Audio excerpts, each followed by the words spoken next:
Bienvenue à vous tous, l'émission de Grenoble-Alpes Métropole, vous les connaissez, mais dans quel contexte? Local, national, selon quelles priorités? Pourquoi? Quels sont les dessous des délibérations qui vous concernent au plus près? Le Brief Métro est là pour ça et pour tout vous dire par la voix même des élus. Laetitia Raby, vous êtes déléguée à la politique de la ville, bienvenue.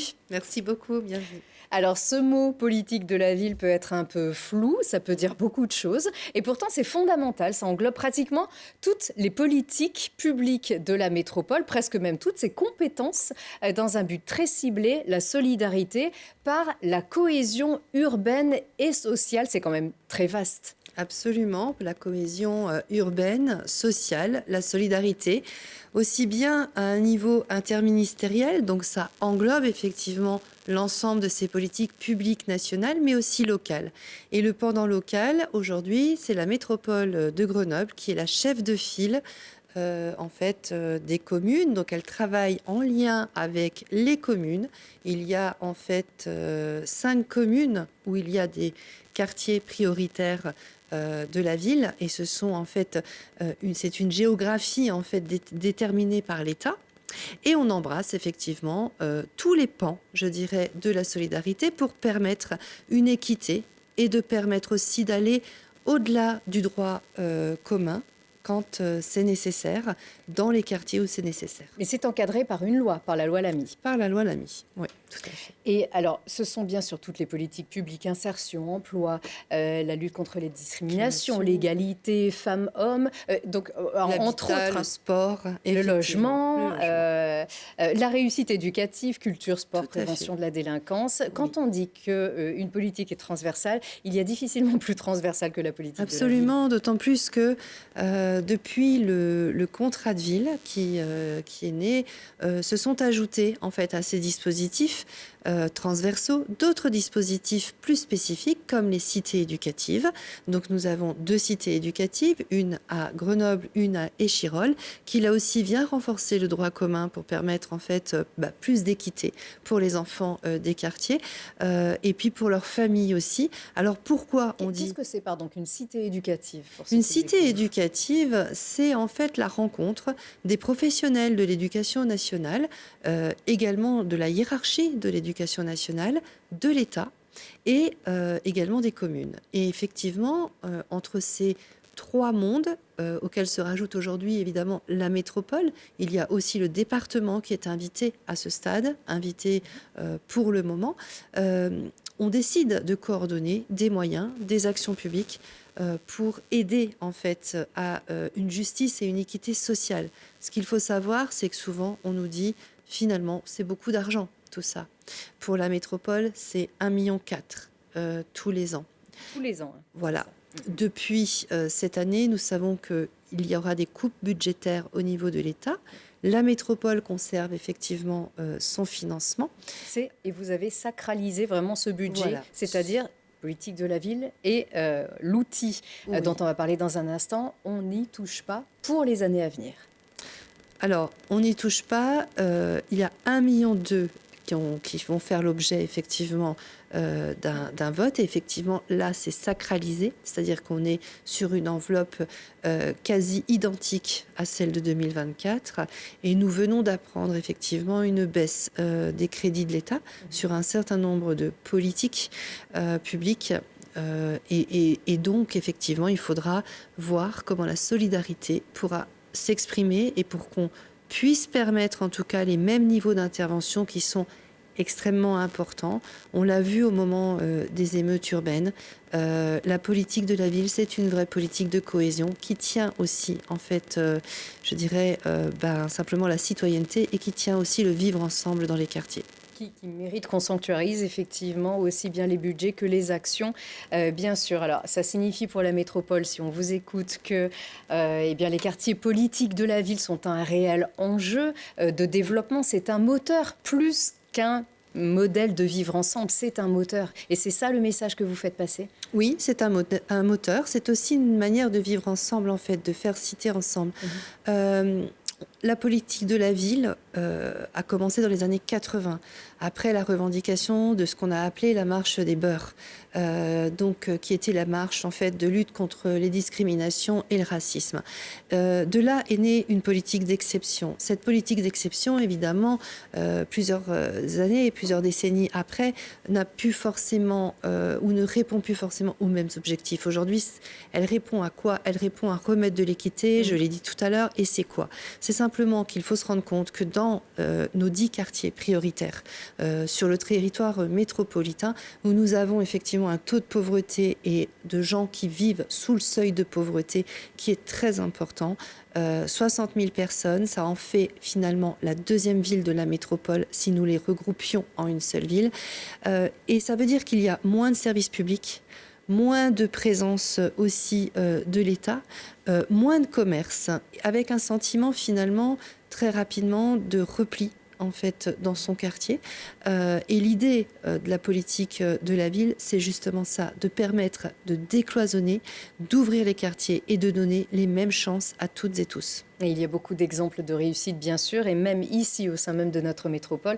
Alors, pour ça, pour y parvenir, il existe un outil qui s'appelle le contrat de ville, qui définit le cadre et les actions.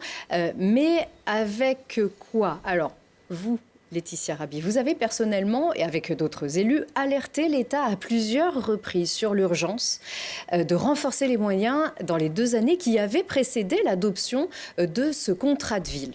Oui, absolument. C'était un contrat de ville qui devait être réécrit en début de mandature, donc en 2021-2022. Nous avons vu effectivement avec un groupement d'élus, il y avait notamment les élus de Pont-de-Clé, Louise Alaïb, Laurent Toviste pour Fontaine. Nous avons écrit avec les élus aussi de Villeurbanne, avec ceux également de Chambéry, et puis de Saint-Étienne et de nombreuses villes aussi, à l'adresse en fait du gouvernement, une tribune qui spécifiait effectivement le besoin, l'urgence de recontracter, de recontractualiser en tout cas un contrat de ville. À ce moment-là, le gouvernement était en fait dans une forme d'interrogation. La ministre de l'époque était Nadia Hay. Nous avons pu la rencontrer. Nous avons pu effectivement également lui dire combien il était important et qu'il fallait savoir mesurer aussi à l'échelle humaine et à taille d'homme ce que permettait la politique de la ville et qu'il n'y avait pas que de la dépense, il y avait également tout un faisceau d'utilité finalement sociale, publique, de cohésion aussi territoriale et de cohésion en fait nationale. De permettre en fait que se poursuive le contrat de ville. Donc il y a eu toute une phase de grande évaluation. Mais ça veut dire, pardon, mais concrètement, il y avait donc un contrat en cours. Il y avait un contrat en cours qui a été prorogé. Mais il faut l'actualiser. Il faut l'évaluer. Il n'était plus au goût du jour et des événements ont marqué l'urgence en 2022, oui. En 2023. Surtout en juin 2023. Absolument, c'est-à-dire qu'en fait, la conséquence, si vous voulez, de la non-réécriture immédiate, ça a été en fait perçu par les associations qui ont besoin du contrat de ville pour pérenniser leurs actions, d'être dans un flou total où on ne savait pas effectivement si le gouvernement souhaitait réitérer, continuer, changer peut-être aussi, ou simplement se défaire du contrat de ville. Donc il y a eu un flottement. Ces flottements sont jamais bons. Ils ont beaucoup inquiété en fait ceux qui sont plus près de la population et dans nos associations de proximité. Il y a eu après le phénomène aussi des émeutes urbaines qui est arrivé en 2023 et qui a précédé finalement la signature du contrat de ville en 2024. C'est ce qui a tiré la véritable sonnette d'alarme, en tout cas qui a remanifesté cette urgence. Je pense que le travail était en cours, mais qu'effectivement l'urgence de se dire oui, dans nos quartiers, il y a des choses à améliorer, Il faut permettre aux personnes justement de ne pas tomber dans le fait de la délinquance ou dans d'autres faits de narcotrafic ou autres. Il faut donner des horizons à nos jeunes. Il faut leur permettre aussi, par exemple, d'aller vers l'entrepreneuriat. C'est un dispositif. Nous avons deux cités éducatives, je l'ai dit. Bientôt, sans doute, une troisième à Saint-Martin-d'Hères qui est en cours d'étude. Et nous avons également 2 Cités Labs.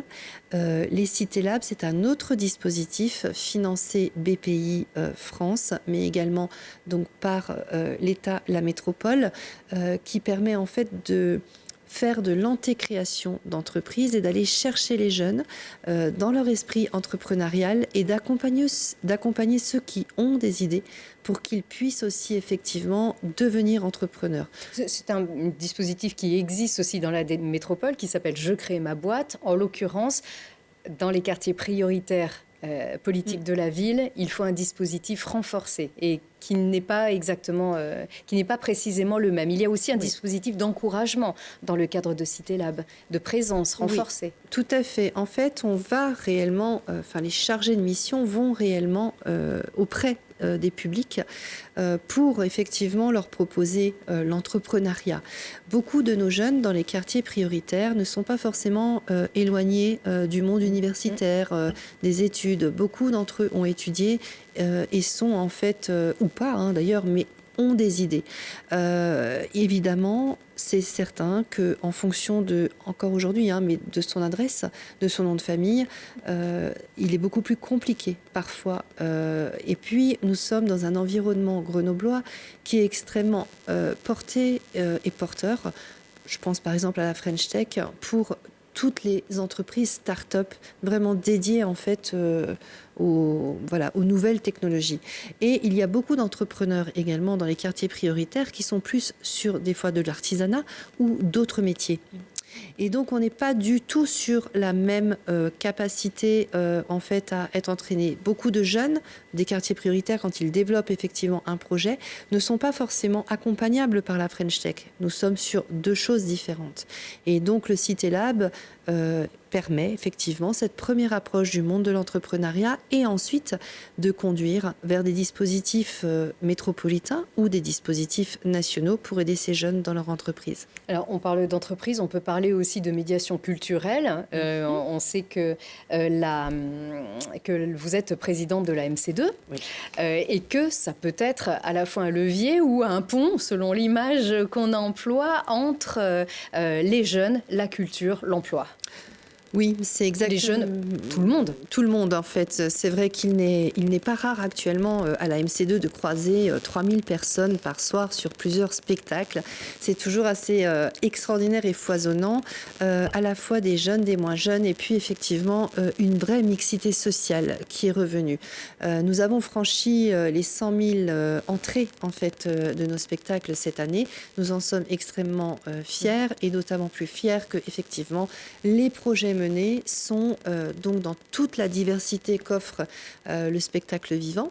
Puis la première scène nationale, en fait, la première maison de la culture labellisée scène nationale, est la plus grande puisque 22 000 mètres carrés, et que 22 000 mètres carrés, c'est l'équivalent du Palais de Tokyo à Paris. Donc on se rend compte de la richesse que nous avons ici. Et nous avons évidemment un projet mené par le directeur, sa direction, ses directions, qui est extrêmement, on dira, tourné vers les quartiers, donc de toute proximité. Donc pour la MC2, c'est Flaubert, c'est Malherbe, et de manière globale, qui travaille énormément sur le champ des actions avec les jeunes issus des quartiers prioritaires de la ville. Ça a été le cas, par exemple, pour l'Olympiade culturelle qui s'appelait Du Courage pendant les Jeux Olympiques, où là, des jeunes de nos 10 quartiers ont été entraînés. Et puis, c'est le cas aussi de beaucoup d'autres propositions qui sont faites autour de l'inclusion, autour de l'égalité femmes-hommes, qui donnent effectivement à réfléchir sans donner de solution, mais en tout cas qui permettent des prises de conscience, qui permettent aussi à nos jeunes de travailler et vraiment d'être acteurs, de prendre leur place aussi dans ce spectacle vivant. C'est le cas d'ailleurs d'une pièce qui se répète actuellement, 24 place Beaumarchais, 3830 Échirolles de Brahim Koutari, un Échirollois devenu comédien, qui a eu la chance effectivement de bénéficier de cours de théâtre dans le cadre du programme Égalité des chances et qui donc a percé, comme on dit, véritablement. En octobre, en tout cas, nous pourrons l'applaudir à la MC2. Mais c'est un moteur aussi, c'est une locomotive. La MC2, c'est une locomotive et une locomotive aussi pour les autres scènes présente la Rampe, l'Hexagone, le théâtre municipal de Grenoble, avec près de 140 000 euros de redistribuer en fait sur le travail commun et les coproductions avec les autres scènes. Bien sûr, juste pour rappeler le périmètre de ce contrat de ville, donc qui a été signé pour 2024-2030, avec des objectifs qui sont très précis, qui sont ciblés, des actions précises comme celles que vous venez de dire. On rappelle également que les priorités, c'est l'égalité, c'est la transition écologique, c'est le plein emploi, c'est la cohésion sociale et que toutes ces actions qu'on vient de décrire s'intègrent donc dans ce cadre. Le périmètre, vous parliez de 10 quartiers, 10 communes. Nous avons en fait pas 10 communes, 5 communes pour 10 quartiers, 4 sur la ville de Grenoble. Il y en a donc 3 sur la ville d'Échirolles. Il y en a 1 sur la ville de Pont-de-Clé et sur la ville de Fontaine également et sur la ville de Saint-Martin-d'Air. Je note simplement, pour terminer, mais que ce contrat a permis aussi que la métropole soit aux côtés des communes, notamment de Fontaine et de Saint-Martin-d'Air, pour élargir en fait le périmètre qui était nécessaire de leur quartier prioritaire.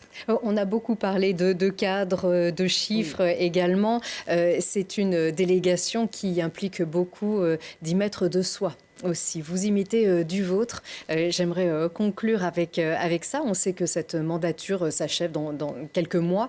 Est-ce que personnellement, vous avez vu évoluer ces choses, porter ses fruits et trouver aussi un enrichissement personnellement et émotionnel même? Ah oui, bien sûr. En tout cas, on travaille effectivement pour ces personnes. Je pense que tous les élus de Grenoble-Alpes Métropole en charge de délégation ont ça chevillé au corps, de permettre à leur politique publique d'évoluer. Celle de la politique de la ville a évolué. Elle évolue surtout et elle se maintient parce qu'il y a une volonté politique forte de le faire, de la métropole. C'est inscrit, le fait même d'avoir, quand les enveloppes de l'État baissent, conserver les nôtres, c'est un vrai, évidemment... c'est un défi déjà, mais c'est une priorité. Oui, c'est une priorité, puis ça témoigne effectivement de la volonté politique. Évidemment, c'est une vraie fierté quand on peut se dire qu'on agit, qu'on peut agir au quotidien et surtout que c'est utile.